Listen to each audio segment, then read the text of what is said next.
നമുക്ക് എല്ലാവർക്കും എല്ലാ കാര്യങ്ങളും ഓൾമോസ്റ്റ് അറിയാം. പക്ഷെ ഒരാളത് നമുക്ക് എന്താ പറയുക പറഞ്ഞു തരുമ്പോൾ അല്ലെങ്കിൽ അവർക്ക് അതിൻ്റെ റിസൾട്ട് കാണിച്ചു തരുമ്പോൾ നമുക്ക് ഭയങ്കരമായിട്ട് അത് ചെയ്യണം എന്നുള്ളൊരു ആഗ്രഹം വരും അല്ലേ. സെയിമാണ് കേട്ടോ ഞാൻ ഈ പറഞ്ഞ കാര്യം. ഇത് ഞാൻ ആക്ച്വലി ചെയ്യുന്നുണ്ടെങ്കിൽ പോലും കുറച്ച് പഠിച്ചായിരുന്നു. പക്ഷെ കഴിഞ്ഞ ദിവസം നമ്മുടെ ഷോപ്പിലൊരു ക്ലയൻറ്റ് വന്നു. അപ്പോൾ അവർ പറഞ്ഞു, എനിക്ക് എൻ്റെ അമ്മൂമ്മയ്ക്ക് 86 വയസ്സായി, അപ്പന് 96 വയസ്സായി. അപ്പോൾ ഞാൻ ചോദിച്ചു, ആണോ?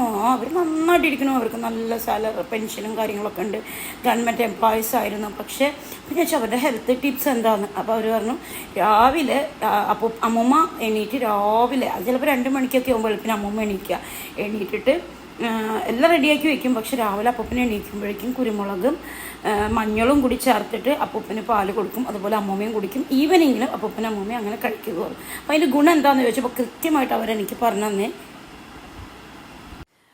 ഹായ്, അപ്പോൾ മഞ്ഞളും കുരുമുളകും ചേർത്തിട്ടുള്ള പാലെല്ലാം കുടിച്ചു കഴിഞ്ഞു.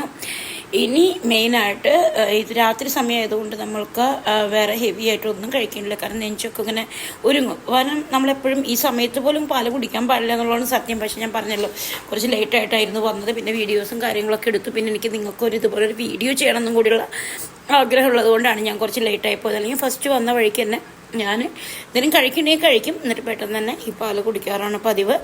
പിന്നെ കോഴിമുട്ട ഒരെണ്ണം രാവിലെ കേട്ടോ, ചില സമയത്ത് 2 എണ്ണം കഴിക്കും. കോഴിമുട്ട കഴിക്കാറുണ്ട്. പിന്നെ നേന്ത്രപ്പഴം കഴിക്കാറുണ്ട്. കാരണം നമുക്ക് ഹെൽത്ത് ഭയങ്കര ഇമ്പോർട്ടൻ്റ് ആണ്. കാരണം നമ്മുടെ ബ്രെയിൻ വർക്ക് ചെയ്യാനാണെങ്കിൽ എനിക്ക് തോന്നുന്നു നല്ല പ്രായം മുഴുവൻ ഓടി നടന്ന് കുറേ പൈസ ഉണ്ടാക്കും. വയസ്സാകുമ്പോൾ നമ്മളത് ഇൻഷുറൻസ് ഉണ്ടല്ലോ പറഞ്ഞിട്ട് നമ്മൾ ക്ലൈമിനും കാര്യങ്ങൾക്കും പോകും. പക്ഷേ ഈ ഇൻഷുറൻസ് ആയാലും എന്താണെങ്കിലും നമ്മുടെ ബോഡിയിലേക്കല്ല. പിന്നെല്ലാം വരുന്നത് ദൈവനിശ്ചയമാണ്. നമ്മളിപ്പോൾ അത് പ്രത്യേകിച്ച് അങ്ങനെ പറയുന്നതെല്ലാം വരുന്നത് ദൈവനിശ്ചയമാണ്.